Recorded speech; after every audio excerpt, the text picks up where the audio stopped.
New Thought Media Network. We are a global broadcast network of positive music, media, and entertainment, inspiring humanity's evolution along the journey of enlightenment and creating a world of love, peace, empowerment, and prosperity for all. New Thought Media Network. Positively inspiring.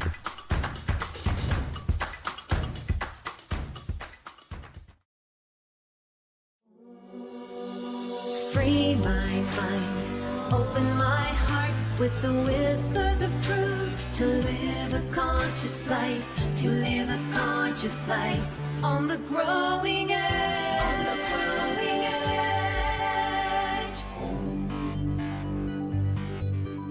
edge. And now, here's Allie. Hello and welcome to Growing Edge Live. I'm Allie Benjamin, and it is my absolute joy to be here today with you, whether you're here for the first time, and if you are, I'm so glad that you found us. And if you're back again, welcome back. So glad that you're here and all of us are creating this together. So I'm Allie Benjamin, and I've been doing this podcast now for 2.5 years, and we're coming to the end of the year. And I'm just feeling really grateful for all the guests that have joined me throughout this year and for the last couple of years. And I'm excited today, as usual, to invite a really dear friend of mine to the show. For those of you that haven't tuned in before, I have conversations with individuals, creatives, people that are channeling their time, their talent, their energy, their resources, their creativity, and their love into doing good works in the world. So we talk about the good news. We go deep into people's lives to find out how they got to be who they are and how they got inspired to be doing the work that they're doing in the world. And so again, welcome. I'm glad you're here. And thank you to New Thought Media Network for producing our show, and the Satya Center for sponsoring. And if you'd like to support this ministry, you can find us at growingedgelive.com. So my guest today, I met several years ago, Cindy Grimes, Reverend Cindy, and I'm going to read a little bit about her. She is a lifelong peace builder and spiritual director of the Center for Spiritual Living in Ocala, Florida. She develops transformative programs rooted in social, emotional literacy, there she is, trauma-informed care, restorative practices, and universal spiritual principles.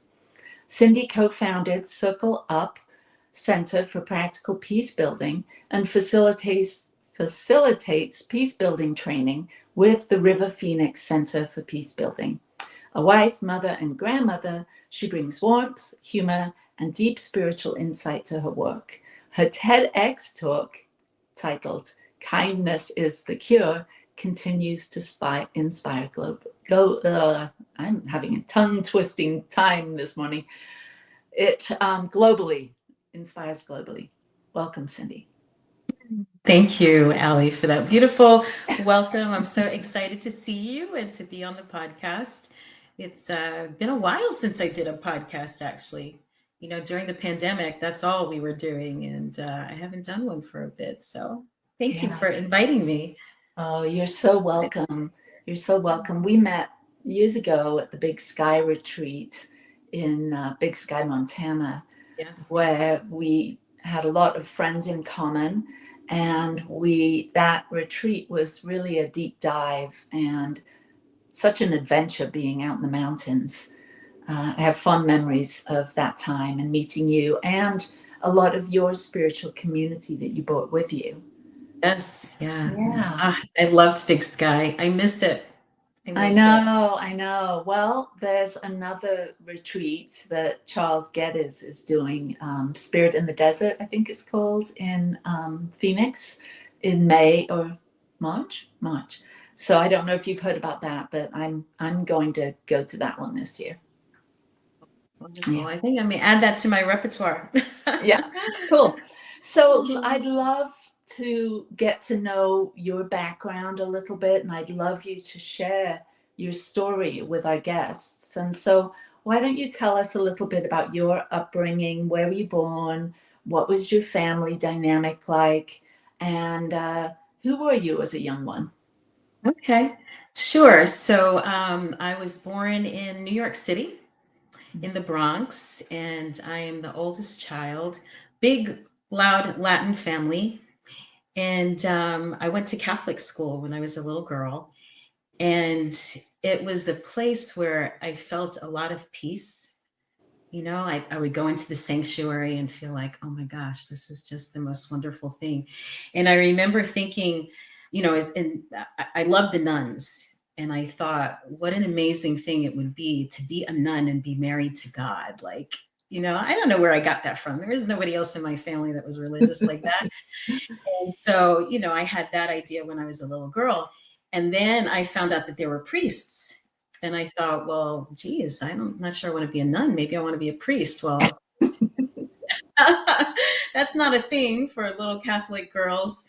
So that was, you know, kind of the beginning. And as I said, I'm the oldest child. And when I was 8 years old, we moved from New York City to the suburbs out on Long Island. And I was just, as I was listening to one of your other guests, I was kind of reminiscing and thinking about what that was when we moved from the city to Long Island. And there were, I mean, the houses are next to each other. You can see your neighbors. But my mother cried for probably a month because my dad had moved her to the sticks.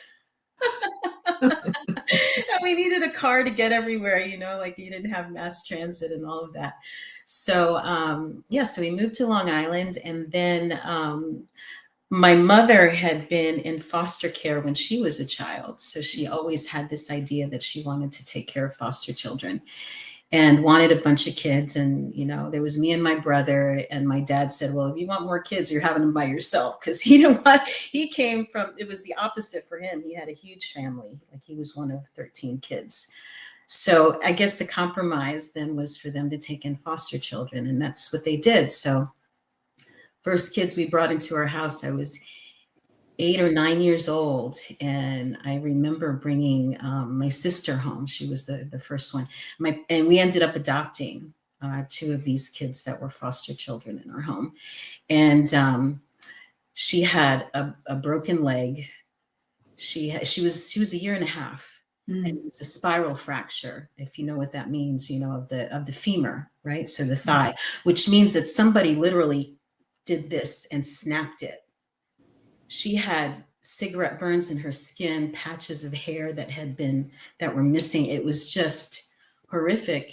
And this was back in the day when we didn't have car seats and all of that. And I was the oldest, you know, here I am, 8, 9 years old.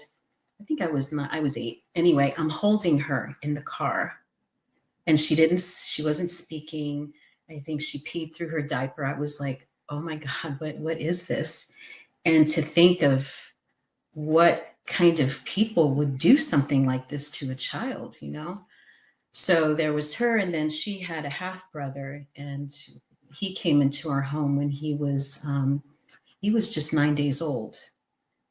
And so we raised those 2. And then there were a couple of other kids that came into our world at that time. But that was like one of the really early experiences that kind of shaped me. I didn't even realize how much trauma there was with all of that in my world until just a few years ago.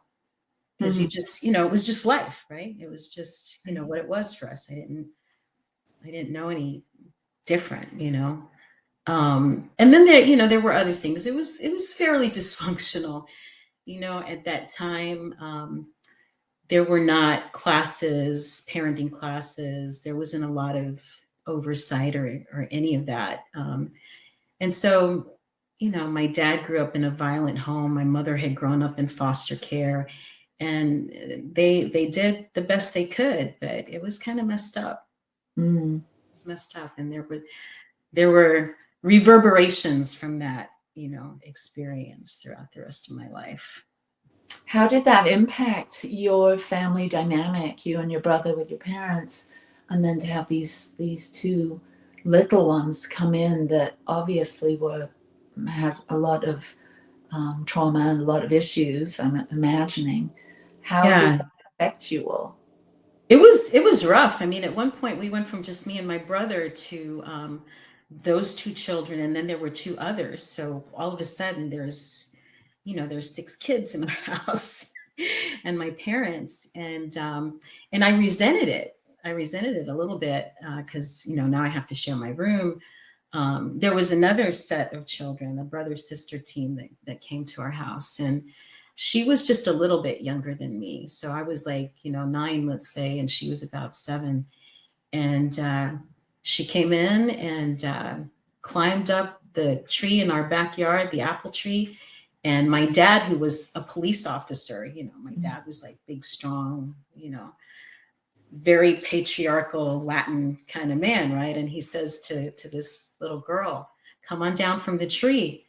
And she said, "F you." And I was like, "Oh my gosh, who is this monster in my house?" And those poor kids, they had, it was so much trauma those kids had. And I didn't know the backstory for these kids, but I thought whatever thing must have happened to them must have been really bad for them to have to live in our house. So it was kind of a love-hate thing. I was the oldest, so I was very concerned about everybody's well-being, and I was very much in that role. And when it was time for those two to go home to their mother, I was devastated. Mm. So, because I thought, what change has happened in their home that now these kids can go back to that? Like, I wasn't convinced that they were going to be okay. And then, one day they were gone, and that was it. We never heard anything else. But that was kind of, I guess, the way the system was back then. Like, just, we were there as a shelter, a temporary shelter for them, and then that time was up and they were gone. Wow, not having experienced foster children, or in my world, in my life, in my family, nobody has adopted anyone or taken anyone in. But from my perspective as a minister and someone that's been seen, supported, I just went to a fundraiser on Friday for Christmas Box House, which is a shelter for children that have nowhere to go and their parents can't care for them. So it's very much in my awareness. But hearing it from you as a child in a home where the parents decide to bring children in, I'm wondering, wow, it seems like such a worthy thing, like such a wonderful thing to take a child in and rescue them and give them support. But as I'm hearing it from a 9-year-old's viewpoint, it sounds like it was a trauma for you in a way, having the exposure to this level of trauma. And I can see how it's influenced you growing up and becoming an adult and the things you're interested in. But at the time, that must have been really hard as a child, seeing that your parents make a decision that impacted you so much. Well, they didn't ask us. Yeah. It was a decision they made, and I didn't know, or I didn't have any option about it. So, it was just our lives. And, we did have a very big family. And I like to joke that my family is kind of like, if you've ever seen My Big Fat Greek Wedding, it's a family like that. Like, everybody's in everybody's business, everybody knows everybody's stuff, like all of that. But then there was also another aspect to it. As I said, my dad grew up in a really violent household, but that was just the way it was. When they did discipline, it was physical discipline, and it was swift, and it was, no questions asked. So that was another layer on top of that. Like, these kids were traumatized, we were all traumatized, but the only way they knew how to do discipline was physical discipline. So it was tough. There was a lot of trauma, and again, I didn't realize. You just push that stuff down, and you Right. go on with life as it is. And, this is, just how it is. And I thought that kind of everybody's family was like that. I didn't realize until I got out of the situation, what it was. But the other aspect of the family, we're my big fat Greek wedding, but we're also kind of like the Godfather family. If you've seen that movie, that there's the Godfather of Don, right, Don Corleone, and then there his sons, and my dad, though he was one of 13, and he was on the one of the younger ones, he was the enforcer, and he was a police officer. So if one of my cousins stepped out of line for a while or something, my aunt or whatever, the single moms would call my dad and say, okay, I need you to, tune up so-and-so because he's stepping out of line. So that was kind of my dad's role in all of that. So it was a really colorful and interesting family and way to grow up Yeah, that, had a lot of impact.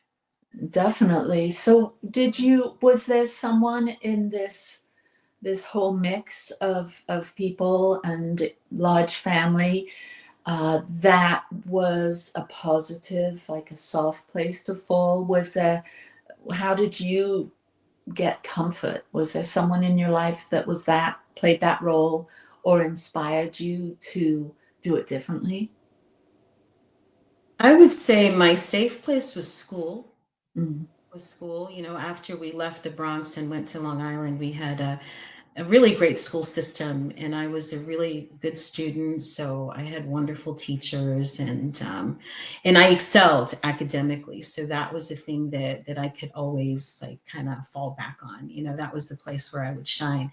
I was also like the overweight kid, and then brown skin girl. It was like I never felt like I fit in anywhere. Mm.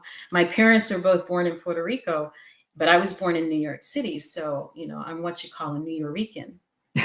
And years later, I'm 18 years old. I go to Puerto Rico and I say, call myself Puerto Rican. And they said, no, honey, you're not Puerto Rican, you're American.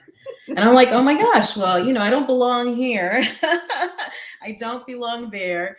And then I'm the fat girl and I'm smart. And I just like never felt like I fit in anywhere. It was really kind of lonely, but school was my solace because I was a good student and I loved reading. And I had an uncle that was into metaphysics, and everyone thought he was the weird one, because he wasn't in the Catholic tradition. But he lent me a book. And back then, you couldn't find books. There was no Amazon. There was, we didn't have the big Barnes and Nobles. To find these metaphysical books, you had to go into these dark corners and bookstores way deep, far away from people. Anyway, it was Edgar Cayce.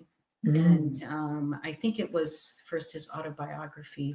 But anyway, I took like a deep dive into that. And then I got really interested in all these other kind of metaphysical things and the idea of reincarnation and altered states of consciousness and all of this stuff that I was reading when I was like 13, 14 years old, while all the other kids are chasing boys and doing whatever. I was reading these books that were like expanding my mind, but there was really nobody in my family that I could talk to about this stuff. So your uncle, did you talk to him or you just took his? A little bit. Yeah. But again, everybody just thought he was weird. So I kept it all kind of under wraps. Yeah. So you, at one point, you looked to the nuns and the priests and thought that would be something of interest to you.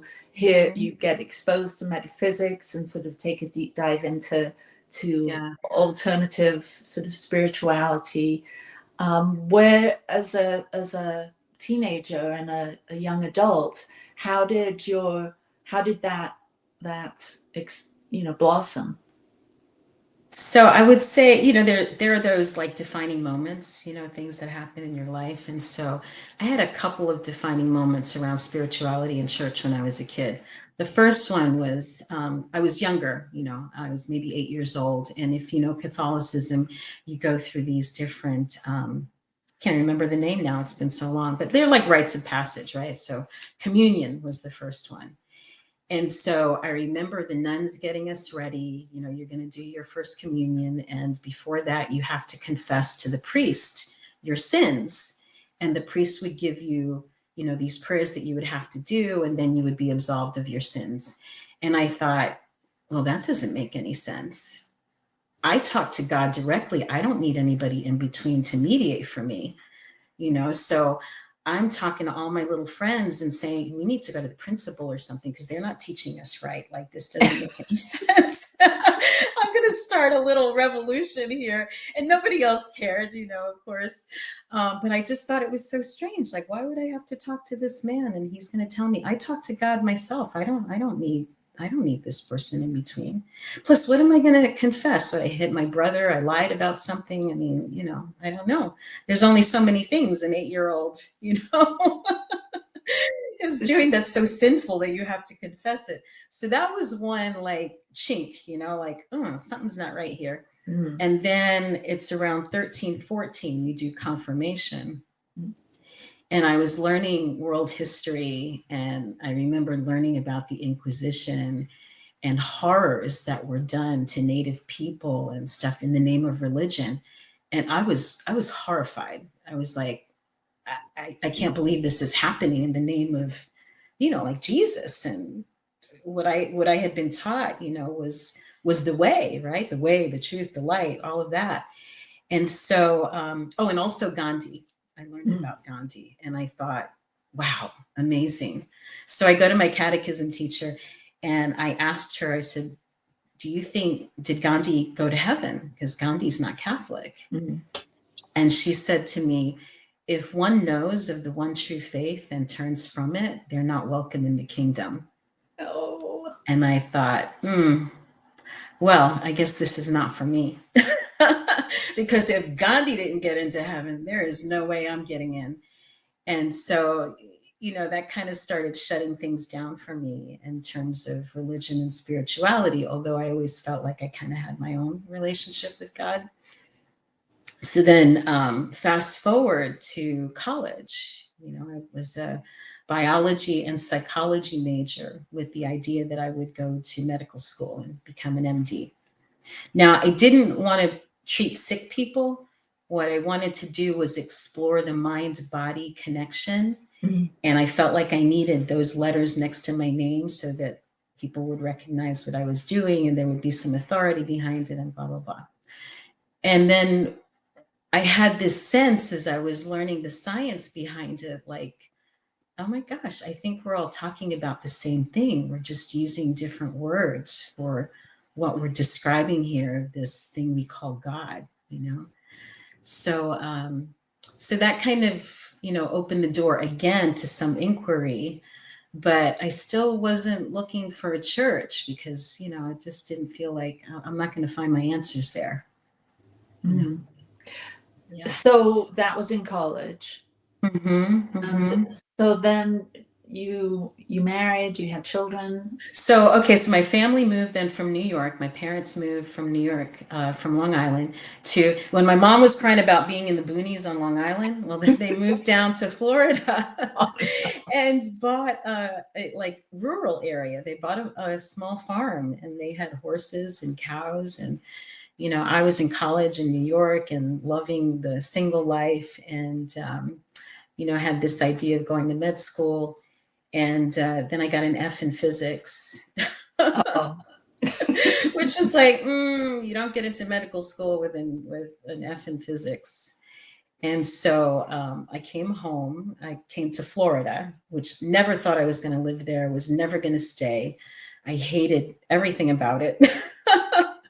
I went from living at a, you know, college campus to I wake up in the morning and I'm looking out the window and there's a cow staring back at me and no people and nobody that looks like me. It was, wow. So, yeah, so what happened then? Let's see. I thought I would take a couple of years and maybe like go back to school and because I'd had my degree by then, but I still wanted to go to med school. And so I would take physics over again and then reapply and stuff. And in the meantime, I met somebody.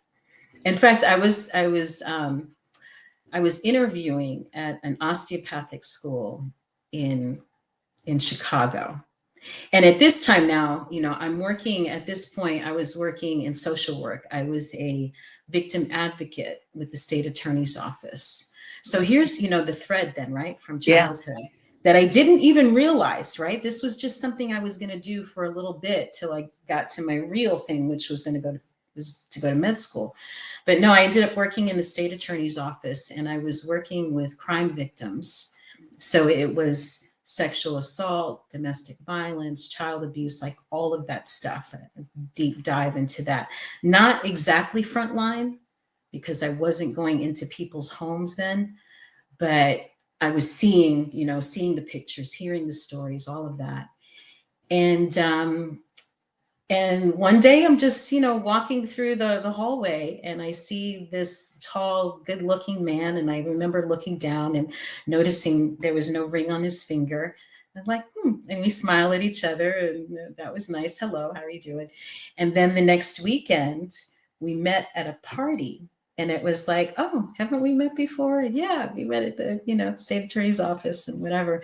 And so we hit it off. And the next week, I think, or 2 weeks later, I had the interview in Chicago. And I remember telling the young lady who was taking me around, showing me around, I said, I met this guy, and I don't know, there's something maybe there, something clicked, and I'm not so sure about this whole thing anymore. Well, that was it. I found love. I didn't need medical school. He was, a police officer as well, like my dad. So, checked off a few boxes there. And, we were kind of inseparable after that. And I didn't end up getting in anyway. So, so that whole thing took a back seat. But I did stay in the social services. Grady and I ended up getting married a year later. I stayed in the social work arena. So I did the state attorney's office. I went to frontline work, after he and I married, and I actually worked for Department of Children and Families, when the abuse hotline those calls, and somebody has to go out there to the house and do the investigation. I did that. And that was quite an awakening for me, to see how people lived, and then to start to learn the dynamics of abuse and things, and realize, oh my gosh, my home growing up was kind of dysfunctional. I'd never, even though I was in it, I didn't know until I got out of it, and realized looking back, like, wow, there was some messed up stuff there. And then I had a case, a child that just pushed me over the edge. And I thought, I can't do this work anymore. I couldn't separate my life from what was going on with this kid. And I couldn't get the kid to tell me what actually had happened in her home. And so I left that position. I left that job. And then I went from that to hospice work. So people said, you went from the frying pan into the fire. So that I did death, I did abuse and neglect, and then I went to death and dying. And that was another incredible faith building kind of a thing. Wow. Yeah. It was crazy. Yeah. And in the meantime, I get introduced to Unity. And I was like, wow, no, this is different. This is really different. The first time I heard Father, Mother, God, I was afraid to walk out of the building. I thought, I'm going to get hit by lightning or something, because I can't believe these people are saying this stuff. It resonated. And then, Grady and I had in fact, the week I got the job in hospice, I found out I was pregnant with my first child. I wasn't even sure that my insurance was going to cover it. Like, they would think it was a pre-existing condition. And so I had all of that stuff going. My belly's growing. I'm carrying new life as I'm talking to people that are at the end of theirs. And that was a whole mind-blowing thing for me. So yeah, those are some of the bricks, some of the building. Yeah. Yeah. Well, we're going to take a short break and we'll come back and we'll pick up where we leave off right now. Okay, sure thing. Okay. Please help us say thank you to our organizational sponsors, including the Hefferland Foundation, Affiliated New Thought Network, International New Thought Alliance, Science of Mind Archives and Library Foundation, Center for Spiritual Living Denver, Center for Spiritual Living Midtown, New Thought Philadelphia, Planned Happiness Institute, Summit Center for Spiritual Living, One Heart Retreats, Center for Spiritual Living on the Lake, Unity Kitchener, Unity Spiritual Center Ottawa, Om Center for Spiritual Living, Satya Center, Begin Within Ministries, Center for Spiritual Living North Jersey, Unity of Savannah, and the Center for Spiritual Living Seattle, as well as all of our individual donors. Thank you for being part of the New Thought Media Network. Please like, share, and subscribe. New Thought Media Network, positively inspiring.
Free my mind, open my heart with the whispers of truth. To live a conscious life, to live a conscious life on the growing edge. On the growing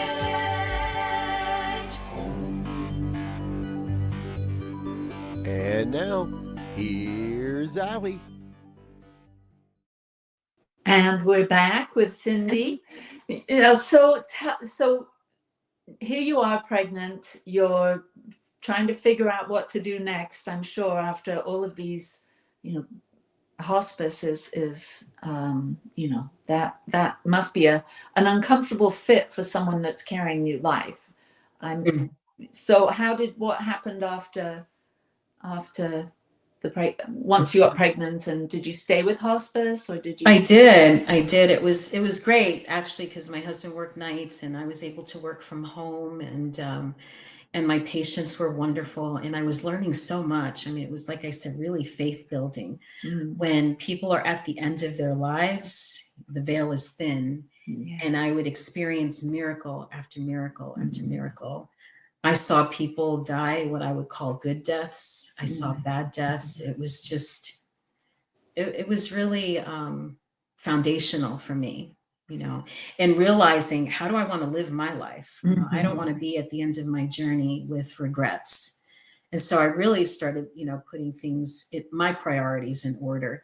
And so there was a point where so now we have 3 kids. I've worked hospice and we have 3 kids, and I don't want somebody else raising my kids. I don't want to pay for daycare and have somebody else hear their first words or their first steps. And so I started looking for a business that I could work from home.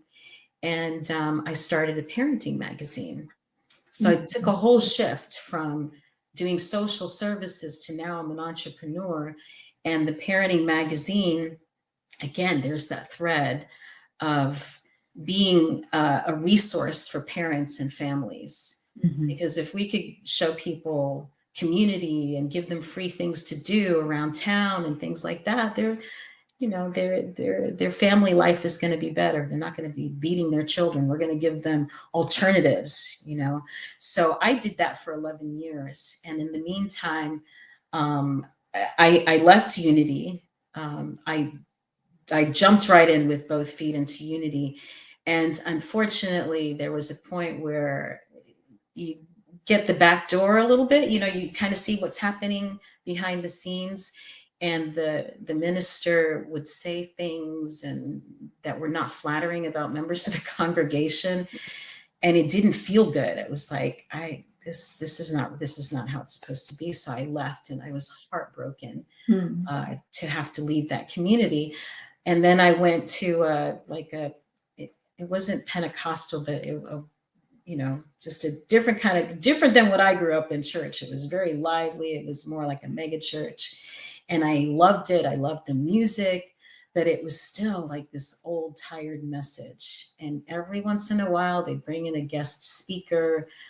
They'd speak in tongues, or they'd do some stuff I felt like was not authentic again. Mm. And so I ended up leaving there. Oh, the big thing was when they told my children that they needed to speak in tongues or they were not in the spirit. And my kids said, "Mom, I don't understand. They want me to talk gibberish, and I don't." So I was like, mm-mm. So anyway, left that church, still feeling like, oh my gosh, I wish I could find a spiritual home.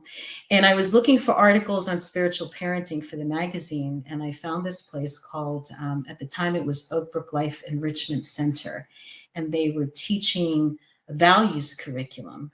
And I thought, now that's neat. Maybe I can find someone to write for the magazine about these values and whatever they're teaching the kids. And so I came to where I am now today. It's now called Center for Spiritual Living Ocala. And I was, again, blown away. Reverend Peggy Hostetler, Reverend Dr. Peggy was the minister at that time. And I had not seen a woman in the pulpit. The first talk I heard, I think she mentioned Star Wars and Buddha and Jesus. And I was like, oh my God, what is this place? This is cool. And again, jumped in with both feet and like, I have to get more of this. And I started volunteering and helping out and taking classes and so many things. Another turning point. It was 2003 or 2004. 3 hurricanes blew through Florida, back to back to back. And at this time, my husband and I were not in a great space. We were like right on the verge of divorce and living in with our 3 children, like 2 separate parents, but under the same roof. It felt like that. And so everything was falling apart. And I was learning these new principles again. I was kind of back in the flow with community and stuff. And I started learning, these different ideas and to get out of the whole victim mode. And so I started using the teachings in real time in my life. Everything started turning around, one thing after another after another. The other thing was I was 100 pounds. By this time, I'm 100 pounds overweight. And I ended up having an episode and going to the hospital in an ambulance and people telling me, this is your wake-up call. This is your wake-up call. This is your wake-up call. Okay, God help me, please. And again, you applying the teachings, things started to turn around. We were on the verge of losing our house. We were able to keep that. I was losing the business. That turned around. Everything. And my husband and I are together still, 37 years later, like we got through that hump. But the teachings, it worked. When you work it, it works. And I proved it for myself. And so, when you see a great movie, you have a great meal in a restaurant, you want to share it with everybody. And so I thought I just got to share this with everybody. And Reverend Peggy just kind of nurtured me. I think she saw something in me, and encouraged me to take the classes. And before I knew it, I was in practitioner classes, and then it was like, okay, take the next leap to, to become a minister. And so, Wow. It seems like your childhood, all of the different careers that you had along the way have really led you to be such a rich resource in ministry, in spiritual community. So how do you weave all of this together to, because as we know, you are the spiritual director there now. So what can someone expect when they come to your center? What is it you're looking for? How do what's important as far as building community and being a resource? Well, the first thing, I think when I found this center, I found a safe place. So I could start unraveling, some of that trauma and things that I had been through. And what Peggy and I did was kind of unusual, I think, for centers, in that I am at the center where I found Science of Mind. And that doesn't usually happen, and there's good things about that. And there's some challenges to that as well, because I came up through the ranks. I was a volunteer, like I did tons of things and never got paid for it. And all of a sudden, I'm the only one in the center that's getting paid. So that's a whole mind thing. So I thought, when I come in, I'm going to do all of these changes, and, it's just marketing, and it's this and it's that, and this community is going to be booming. And those things didn't happen either. And along the way, I was introduced to this idea of peace building. And I met a woman who's now become a really wonderful and dear friend and mentor and, spiritual mama for me. And her name is Heart Phoenix. And her son was the actor River Phoenix. And they live the next town. Like, I'm in Ocala, Gainesville. It's 45 minutes from here. And we met at a party or something through mutual friends. And so we go to lunch, and I tell her about what I do as the, director of the spiritual center. And she says, well, why do you have a spiritual center? Why don't you have a peace building center? Well, tell me what a peace building center is. So she did, and I did a workshop. Again, I do everything big, right? Like, I have to do a deep dive. The first training I did with River Phoenix Center was, I think it was an 8-day immersive experience using peace building principles, which I call, peace literacy.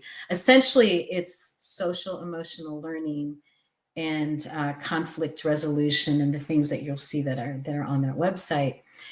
And so I took a deep dive. I did have another. It didn't stop with the business, right? When I told you I had my own business, at a point, I think 11 years into publishing Family Times magazine, I left that business, and I went back into social services and worked for another agency that was, under the state, where kids who were abused and neglected, like, they do the investigation and they figure out what services those families need.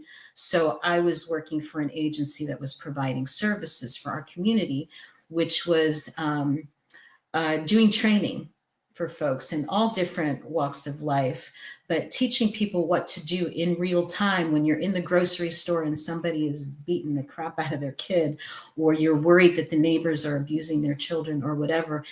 I would teach ways to prevent things from happening, or teach people how to intervene safely so that they're better off and the children are better off. And so I went from writing for a living then to now speaking for a living, which was all great, because I'm also on track now to be a minister. Yeah. Right? So I'm working my way to that, and thought, well, this will fine tune my presenting skills and my, workshops and things like that. So anyway, I have all of that background now. I meet Heart Phoenix. I do this workshop with her in that community. And at the end of the workshop, they said, what would be easy for you to do? What would be a stretch? and what would be like over the moon amazing for you to do with what we've taught you in this workshop, right? So easy breezy. I could take the curriculum that they gave us in this workshop and I could teach it to men at the prison where I was volunteering. Right. I had a group of like 25 guys. We were part of a Toastmaster group that went in. That's another whole story. But anyway, I'm volunteering at a prison and I'm going in like me by myself, right, with a group of 25 guys sitting in circle, and I'm teaching them science of mind, although I'm not calling it that. We call it personal development. And now I have this other thing that I can add to it with the peace building and some real practical stuff for them in conflict resolution and whatnot. And so that would be easy. Let me teach that at the prison. A stretch would be to share these principles with my center and with Centers for Spiritual Living. And then over the moon would be to have a peace building center in Ocala. Like that would be incredible, right? So the class I was teaching them was, again, the social emotional learning. At the end of this class, there was what they called the teach back. So the guys would take what I taught them and teach it back to a group. So the 12 weeks or however long we were together, take that stuff, distill it, and then share it in a 2-hour block of time. And I invited Hart and her husband, Jeffrey, who's the executive director of our Phoenix Center, to come for that teach back. And they blew us all away. The guys were just amazing. It was incredible. They had prison administrators. There was, 100 other of their peers. And it was super cool. So same time, right? I'm still in the pulpit here at CSL Ocala. Finances aren't great. I hadn't been paid in like 6 months, which, I was a volunteer for years and didn't get paid. So it wasn't, I was kind of used to it, but at the same time, like I need to work for a living. I got to bring in some money. So it was right after the Big Sky retreat. I worked up the courage, came back from Big Sky, stood in the pulpit on a Sunday morning and said, I just have to let you know what's going on here. I can't afford to keep doing this and not get paid. I'm going to drop back to part-time. And I don't even know what that looks like. And I don't want anyone in this community feeling guilty, bad, none of that. I just know that God provides, Spirit provides. I know I'm going to be okay. But this is what it's going to be. That evening, that Sunday evening, I get a call from Hart and Jeffrey, and they said, our program director is leaving. She put in her notice. We know that we love what you've done with our work, and we'd love to offer you, a position. We know you're super busy, so if you can't do it, would you maybe refer somebody else? And I was like, well, as a matter of fact, I do have the time. It's just like, wow, how Spirit showed up for me in that moment. And so I went to work for River Phoenix Center on a part-time basis as I was working, at CSL and learning the ins and outs of doing the peace building work and teaching that. And it has been integrated now into everything that I do. I'm a walking circle. So yeah, fast forward then to the 2020 and the pandemic. We were still doing the work at the prison, still doing all of these different things. Well, all of that came to a halt. And my ministry was then online. We were doing podcasting right here, just like we're doing now. And as we were talking about coming back, I thought, I don't want to do church the same old way. I don't want to do that. I have felt often that I was more invested in people's spiritual growth than they were. Like they're coming in for the show, they'll sit back and get the goodies and then go on their way. And, it's like, I don't want to do that anymore. I want to work with people who are really, number one, invested in themselves, but also invested in making our community better. I think sometimes in New Thought, we get really me, which there is that piece, right? But there's also the piece about community. So we made a very conscious decision when we came back, and we were on the, we were like financially again, like, just on a precipice a little bit. So it was like, we'll see what happens with this, and it'll take off or it won't. But when we came back, made that decision to do things differently. So every week is a different kind of focus. The first week of the month is its spiritual practice. So either myself or someone from our community will do something, which this is stuff we've always done, but not on Sunday morning. So let's do a visioning workshop, or let's do a feng shui workshop, or let's do a drum circle, but it's a practice and people are immersed and involved. Second Sunday is our more traditional, where myself or someone will do a talk. It feels more like church. Third Sunday, we do circle conversations. So we take the topic of the month, and I do a short overview, and then we break out into small groups and we do the questions, circle prompt, and everybody answers the questions. And then the fourth Sunday, our focus is on building the beloved community. So that could be something, sometimes it's an interview. It could be that we watch a TED Talk together or something, but the focus is always, how do we get along better as community? How do we make decisions as community? Because the hierarchy doesn't work for me. Never has. I don't ever want to be that talking head in the front of the room, or for people to put me on a pedestal or think that I've got something they don't have. I'm a facilitator at heart, and what I try to do is create the space for people to find themselves and to be the best version of themselves that they can be. So everything is around circle. And then, of course, the conflict resolution piece of it. Like, okay, now something has happened. How do we come back into relationship? How do we come back better, stronger? And that's part of, what I've been learning and teaching through River Phoenix Center. Yeah. And I still work with them. Oh, okay. Well, I that do. sounds like an amazing transformation your center has gone through, you've gone through. How many years is it since the pandemic? So it's been about 5 years now that you've been doing it this way. And what do you see? And also, can you share a little bit about these peacekeeper principles or peacemaker? I'm sorry if I'm not getting the right that's word. okay. It's language that's not really out there yet, but everything revolves around bringing people together in circle.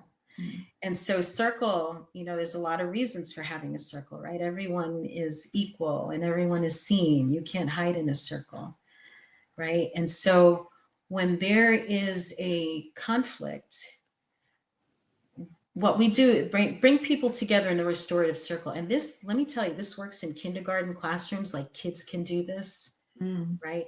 I do this in my home.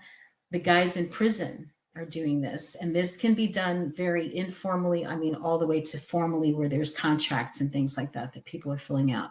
But it comes down to 4 basic questions, right? Number 1, what happened?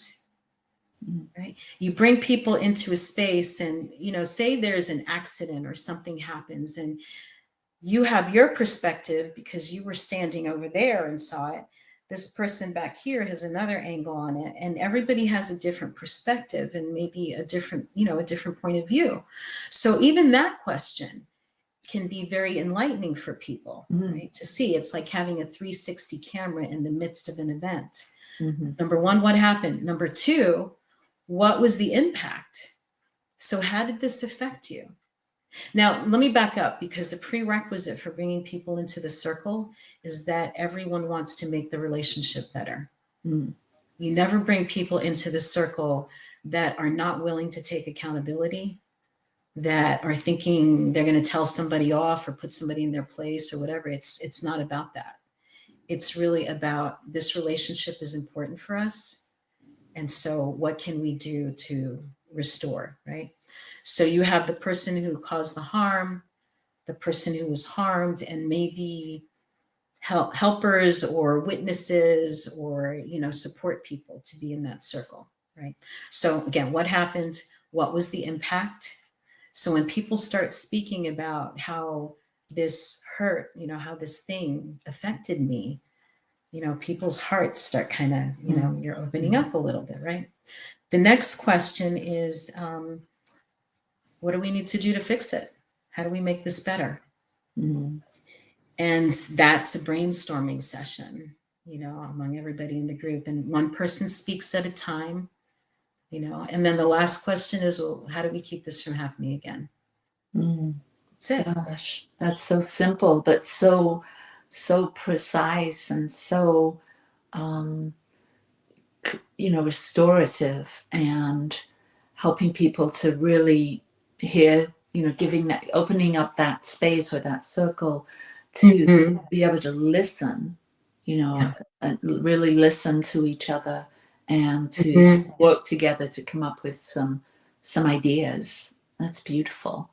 It really is. And it doesn't work all the time, right? Let me say that. And the skill, I think, is being able to create that space. I mean, I have been in circles myself where I'm like, oh my gosh, what do I say? How do I bring this back in? And I just, but always the prayer, is that the answers are in the circle. I don't have to have all the answers. I know that I don't. I know that spirit is showing up. So that's what I bring to the table, is that understanding and that awareness and that perspective that we all have our own solutions. My tasks, right? My job is to create a safe space so that people can find their solutions. And sometimes they're duking it out.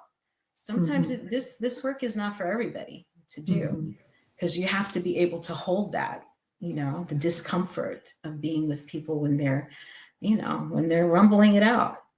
Yeah, I would imagine that all that your life experience has really given you a great deal of insight into when there is conflict, let's say in a circle such as we're talking about, that you're able to see, some of the root causes, or, get a sense of them, as people show up unable to really, maybe haven't processed their trauma, and they show up in a very reactive way, even though they have a desire to get to peace, or do something to bring peace. There's still all of that bubbles up when we're in those kinds of situations that push our buttons or touch those sensitive spots. And you are someone that's been so tuned in over the course of your lifetime with your own family of origin, with the foster kids and all the work you've done. You've got such a big heart and such a clear desire to create peace, that your consciousness, when you said, well, sometimes I don't know what to do or what to say, but just you holding that space and being the anchor, and the leader of your spiritual community in this process, this technique that you're sharing with us. I can see why you have been invited into so many different circles, why you've given that TED talk. You really do have the consciousness that this world needs now, because peace really is what we're seeing as something that we all need to cultivate in our own lives, in our own minds, and in our communities. So we're right at the end. You've got like 1 minute. How can people get in touch with you? And I could just go on talking to you forever here. Oh my gosh. Reach out to me at cslocala.org or circleupcenter.org. The thing I just really want to say is that we in New Thought come from this awareness and a perspective of oneness, right? We're not here to convert people. We're not here to change people. I think that we are the natural peace builders of the world. And what I want to do is teach people in our spiritual communities how to hold that space for folks when they're going through it, and holding that truth that we all get to recognize and experience that oneness. Circles are magical. It is like magic when they work and you see yourself in another person's life and experience. And so I just invite that, and I love to do trainings. So call me. Thank you, Cindy. Thank you. And thank you everyone for watching today. Outreach to Cindy if she stirs up something in your heart. And we'll see you next Monday. Bye-bye.